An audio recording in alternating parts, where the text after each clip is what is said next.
Your friend in Central Illinois, WHOW. Top of the morning. Thanks for being with us. I'm your host today, Seth Lawrence. The WHOW Morning Show streams to Facebook and YouTube. Brought to you by Peterson Insurance, your Pekin Insurance agent in Clinton. My guest in studio this morning is Curt Homann, Executive Director of the DeWitt County Development Council. Good to see you, Curt. How are you? Good to see you. Wonderful. Good. Great morning. Yeah, for sure. I know you've had a busy summer. Summer going okay for you? It has. Yeah, it's been extremely busy, and it's been a good summer. It's been a little warm at times, but I'll take it over snow. No doubt. Very good. Well, Curt, I tell you, let's dive into.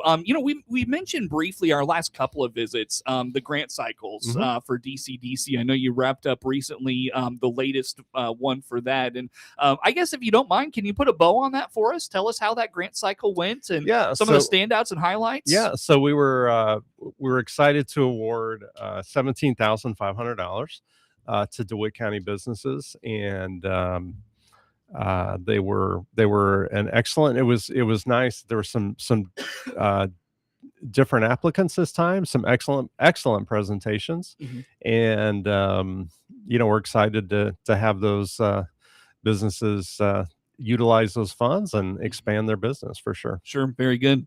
I don't know. You don't have like the list off the top of your head. Yeah, I didn't bring it with me. No, that's okay. That's okay. $17,500. Do you any idea like how many you were able to distribute? Yeah, there were a total of 5. Okay. Wow. We had 2 inside city limits of Clinton, 2 inside the county limits outside of municipalities, so rural businesses, and 1 inside the city limits in Farmer City. Oh, cool. And I do want to throw out big thanks to the city of Clinton, city of Farmer City, First National Bank, and they all contributed some funds for this cycle, and very appreciative of that. And I know the businesses are appreciative of that as well. So. Sure. Yeah. So that grant cycle has wrapped up. Do you put that information out for folks to see or to know about or anything like that?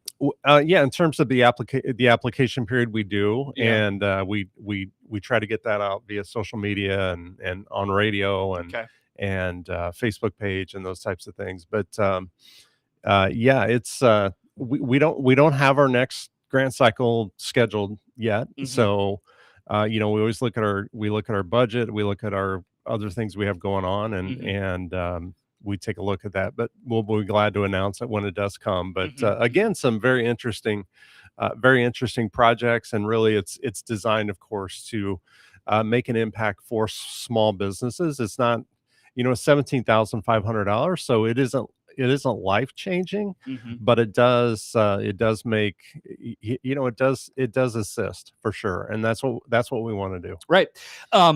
Anything, not to single out, businesses or mention one, but not another, but anything stand out from the last grant cycle in terms of the projects or the things local businesses are doing that you're like, that's really cool. I can't wait to see how that goes. Yeah. So I'll throw this out there. The grant cycle, it really, the grants are designed to get businesses thinking about ways that they can improve, expand their business, and these particular grants, did that. So there were some business improvements, some business upgrades. The one exception, and this isn't a negative, at all, but Mariah's Moms was one of our winners, and of course it was a part of her larger project where she received some a state grant as well to expand her growing area, and we're really glad to be able to participate in that project. But she had her project plan, and really the rest of them were really okay. If we get this grant, we'll be able to do these things, and that's what it was. So they were exceptional awards this time. Sure. So. Gotcha. Very good. And I know it was probably a couple years ago now. I know you were really excited about the potential for the grant opportunities that were coming the way of the county and its businesses. Do you feel like the DCDC has maintained that opportunity, just in terms of, multiple times a year with an opportunity for grants and the things that these businesses are doing? Do you feel like DCDC has just kind of maintained that standard that you said a couple years ago? I think so. It started during COVID. Right. That's when the original grant cycle started, and it was really at that time, just was designed to. I mean, small businesses needed assistance during COVID, Mhm. and it was really designed to offer any kind of assistance that we could. And it is, it, those were excellent grant applications and grant awards. But that, we saw the benefit of that, and we've been able to continue that. And we have budget constraints certainly, and that's not one that we've considered removing from our Mm. budget certainly at this point. But the amounts can vary from time to time. But yeah, it's really been an exciting, the grant cycles, the grants themselves have been an exciting part of what DCDC does, and it really opens the doors. It opens the doors for us to be able to assist the businesses in other ways as well. So, we want an open door where a business can say, "Hey, here's what I'm thinking about doing.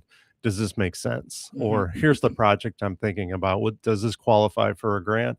And maybe in that conversation, I can point them in some other direction as well that Mhm. will assist with their business, whether it's a state grant or some type of low interest financing or some other program Yeah. out there. Where does the money for grants come from? How do you decide how much to utilize of that funding? Yeah. So again, this cycle came from the city of Clinton, the city of Farmer City. The county doesn't set aside funds specifically, but they do help fund our organization.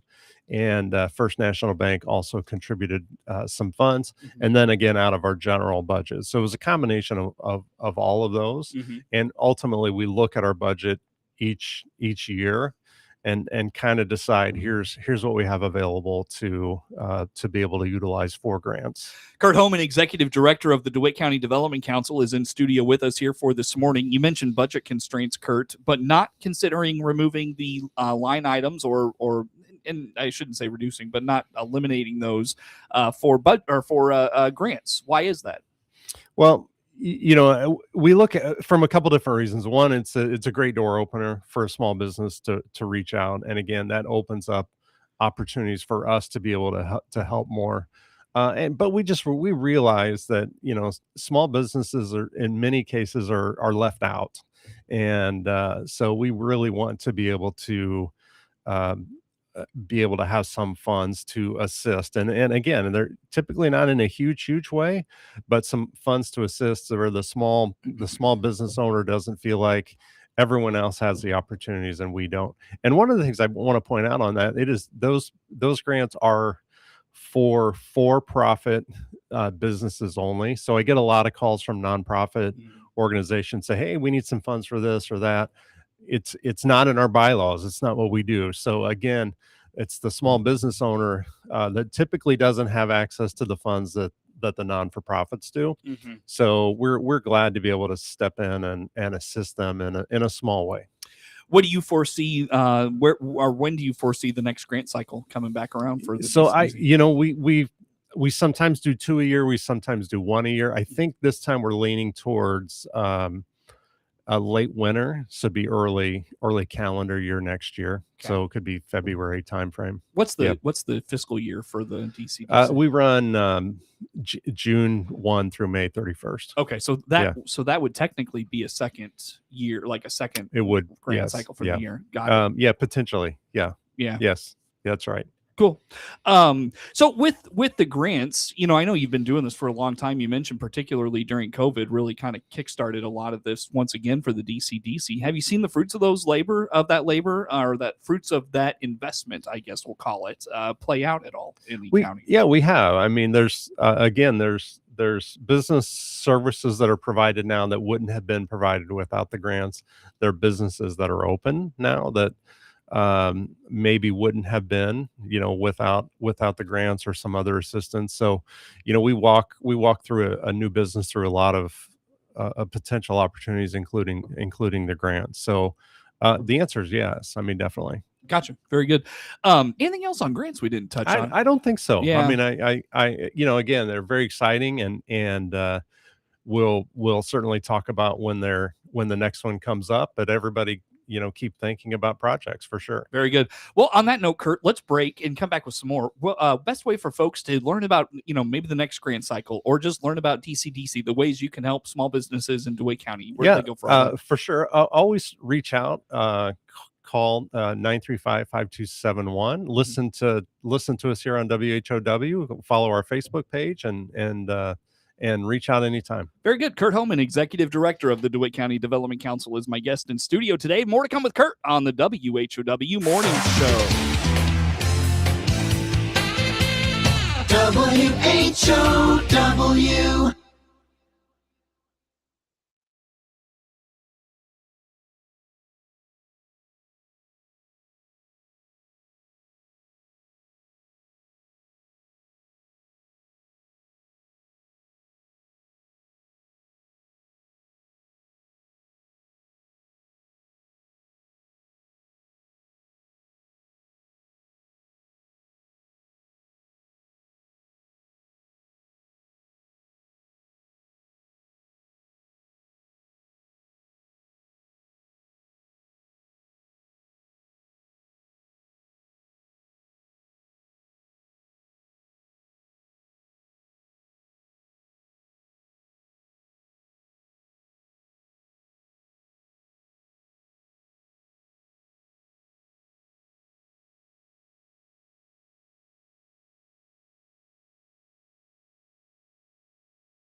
Your friend in Central Illinois.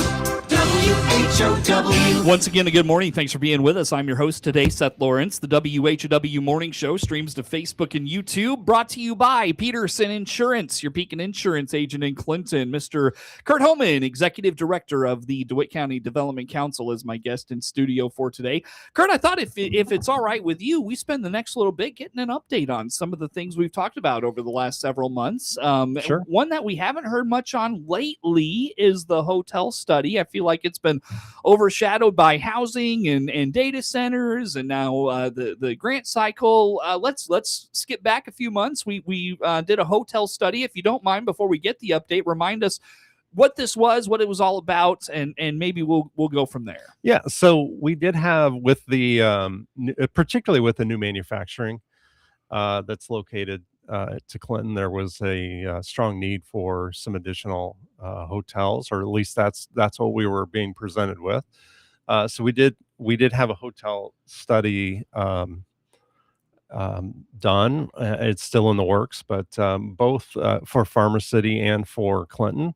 And interestingly, we have some initial feedback from that, and that is that both communities can support some additional hotel rooms. Mm-hmm. And so we are working through with some potential investors to see what that would look like, and then they will finalize that hotel study. So again, it really confirmed what we expected, what we've been hearing, and what we thought. An outside company coming in who has no, this is all they do. They have no Mm-hmm. connection to investors. They have no connection to hotel chains, any of those things. They just do studies. They study your community.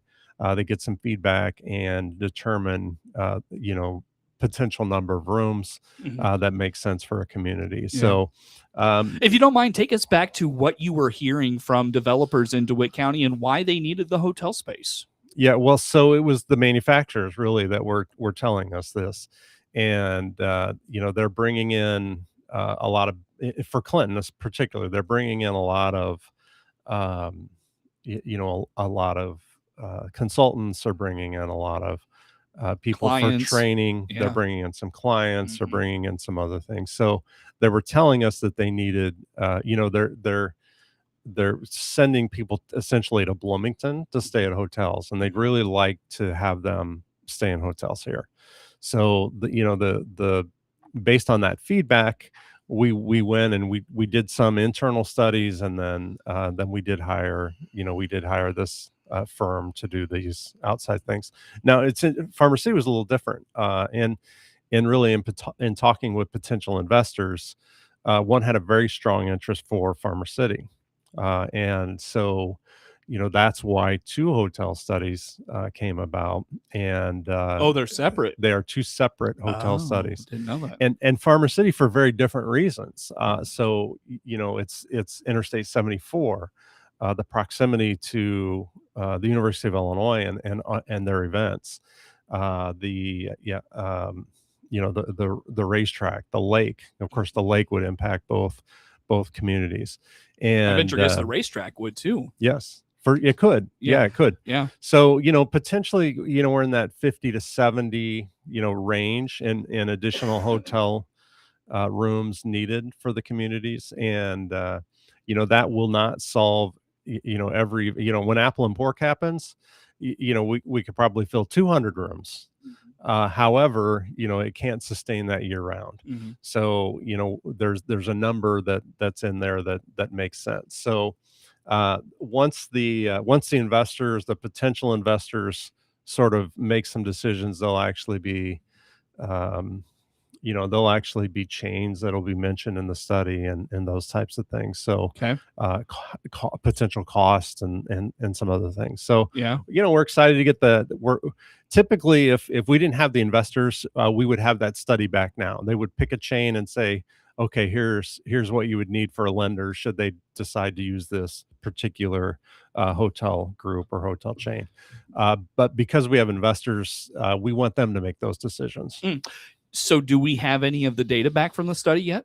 Just the number of rooms. Okay. Yeah, so it'll be a 150, 200 page study when it's all done. Mhm. And they did indicate that yes, both communities can withstand X number of 50 to 70 hotel Wow. rooms. And so here's some options in terms of hotel chains that would meet that criteria. Some hotel chains want 100 rooms. We wouldn't necessarily qualify for those, so those wouldn't Yeah. make sense. Reputable. Oh, for chain. sure. Yeah, these Yeah. would be chains that the vast majority of people would have heard of, and a traveler driving down the interstate or highway would know that name and would feel comfortable staying in that hotel chain. Gotcha. Yeah. Yeah. Well, on top of the investment, it's jobs. There's so- further development. For There's sure. Yeah, a hotel brings a lot. So there's, obviously, real estate tax, there's hotel motel tax, and these are all paid. Certainly the hotel motel tax is paid by the traveler, the person staying there. Mhm. Real estate tax, of course, we're all familiar with those. But yes, in addition to that, most hotels, will have a gas station close by, we'll have a restaurant close by, and maybe both communities, would that be additional? Probably there'd be some additional growth that came along with that, but it wouldn't necessarily have to happen. But the expectation is certainly that there would be additional businesses that would follow, and certainly there's jobs. Yeah, there's no doubt about it. Very good. Very good. Anything on that we didn't touch on? You want I don't think so. All right. Yeah, I think we did good. I want to wrap up here, Curt. I got a couple minutes yet still with you. Housing, get an update on housing. I know Tony Harris and the city of Clinton come on frequently. Taylor Baxter and now Haley, is it Roberson? Yeah, Roberson. Yeah, Mhm. she'll be joining us from Farmer City. They're giving us updates on all the housing in the respective communities. But from DCDC perspective, what's the update on housing? Yeah, so we continue to work with potential housing builders and developers, and it's housing is coming for sure. Farmer City will have 16 rental units. There'll be some new construction homes as well. Clinton, I expect some additional rental units, some additional housing being built as well.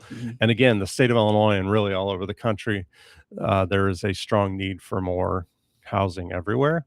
And again, this is also something that the manufacturing base is telling us that, hey, we have people that want to move, particularly to Clinton, and there's nowhere they can live. So we know we need housing for sure based on that. But really state and national studies say the same thing. We're very short of homes. What's going on there? That's wild. It is. And I think a lot of it is the construction costs have gone up so substantially, and there's a lag between and interest rates have gone up too. So there's a lag between perceived affordability and actual affordability with income rates. So it's a real shock to the system to think, wow, it's a $300,000 to $400,000 home is what a new build costs now.